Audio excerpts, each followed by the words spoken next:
시청자 여러분 안녕하십니까. 조선일보 논설위원 이동훈입니다. 오늘 아침 조선일보 일면 머릿기사 제목은 여 콘크리트 지지층 40대도 돌아섰다입니다. 지금까지 나온 보궐선거 여론조사를 보면 다른 세대는 몰라도 40대만큼은 여당 지지가 높았습니다. 그런데 오늘 조선일보 여론조사를 보니 서울에서 야당이 당선돼야 한다 이렇게 답한 40대가 더 많습니다. 54.9%. 여당이 당선돼야 한다고 답한 40대는 42.4%였습니다. 부산도 마찬가지였습니다. 야당 지지가 45.6%, 여당 지지가 43%입니다. 우리나라의 40대는 지금까지 강력한 여당 지지 세력이었습니다. 박근혜, 문재인이 맞붙은 2012년 대선 때입니다. 문재인 후보가 전체 선거에서는 48대 51로 졌지만 40대에서는 55%를 득표했습니다. 약 10%포인트 차이로 문재인 후보가 크게 앞섰습니다. 우리나라 세대 중 가장 유명한 세대가 586 세대일 겁니다. 1960년대에 태어나서 1980년대에 대학에 다닌 세대입니다. 이들이 한때 진보 좌파의 아이콘으로 통하던 때가 있었습니다. 그런데 사회학자들이 세대별 분석을 해보니까 586 세대는 나이가 들면서 보수로 기울었다고 합니다.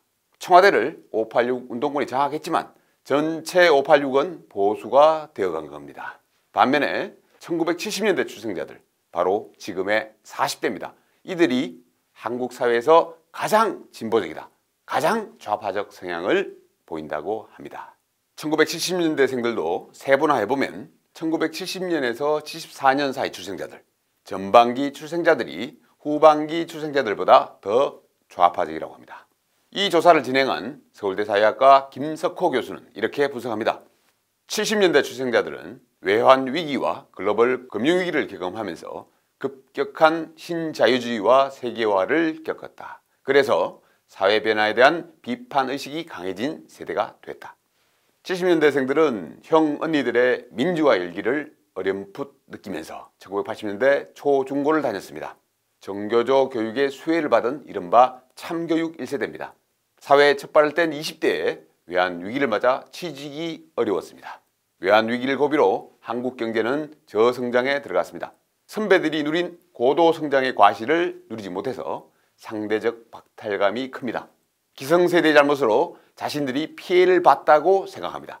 한마디로 반감과 피해의식이 큰 세대입니다. 이들은 사회에 진출해 광장으로 쏟아져 나옵니다. 2002년 효순 미선양 사건 촛불 집회, 2004년 노무현 대통령 탄핵 반대 집회, 2008년 광우병 촛불 집회, 2016년 박근혜 탄핵 촛불 집회.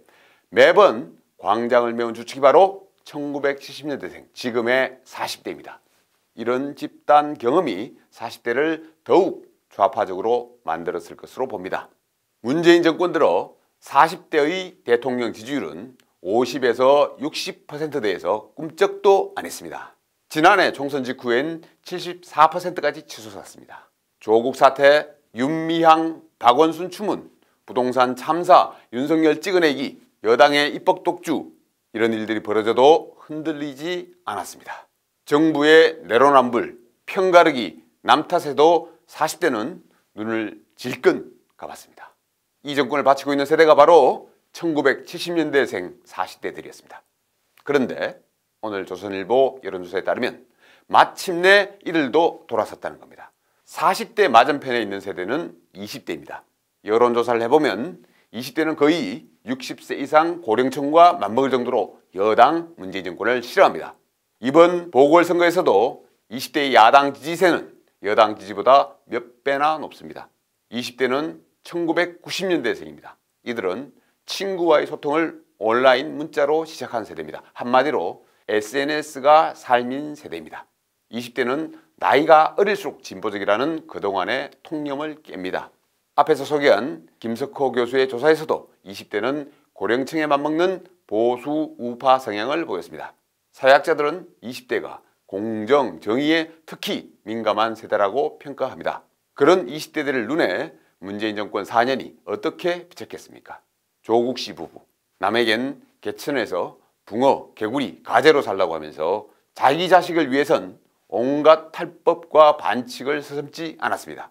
허위 인턴 증명서를 만들어 딸을 의전원에 보내고 의사로 만들었습니다. 그런데도 문 대통령은 조국에게 마음의 빚을 졌다고 했습니다. 추미애 정장관 아들, 일반 병사들은 상상할 수 없는 휴가 특혜를 누렸습니다. 이런 정권의 위선에 20대들은 경악했을 겁니다. 김상조 청와대 전 정책실장, 전월세를 5%까지만 올릴 수 있는 임대차법 시행 이틀 전에 자기가 가진 강남 아파트 전세값을 14%나 올렸습니다. 혀를 내두르게 하는 위선과 내로남불입니다. 웬만해선 참모 경질을 하지 않는 문재인 대통령도 결국 경질할 수밖에 없었습니다. 선거 때문이었을 겁니다. 20대 남성보다 더 정권 우호적이던 20대 여성들도 돌아섰다고 합니다. 그럴 수밖에 없습니다. 민주당 시장들이 성범죄를 저질러 전대미문의 성추행 보궐선거를 하게 되는데 민주당은 불출마 당원까지 폐기하면서 후보를 내고 선거에 이기겠다고 길을 쓰고 있습니다. 문 대통령은 페미니스트를 자처했지만 사실은 여성표를 얻으려는 쇼였다는 게 드러난 겁니다. 20대 여성들도 등을 돌리지 않을 수 없는 겁니다.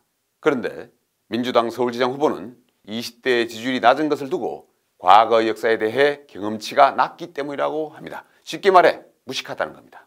민주당 사람들은 20대가 교육을 제대로 받았나 의문이다. 방공교육 때문에 20대가 가장 보수적이다. 이렇게 말합니다.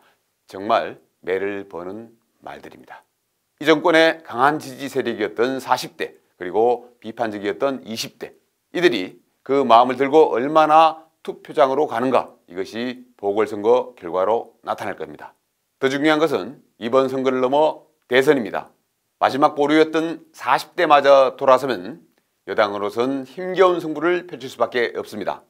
오늘 조선일보 사설에 이런 내용이 있습니다. 문 정권이 4년 동안 해온 것을 보면 젊은이들이 등 돌릴 이유밖에 없다. 오히려 지지를 철회하지 않는 것이 이상한 일일 것이다. 20대는 물론이고 40대도 마찬가지일 겁니다. 세대별 특징, 이념 차이 이런 것들 넘어 문재인 정권의 공과에 대한 냉정한 평가가 이제 막 시작됐습니다.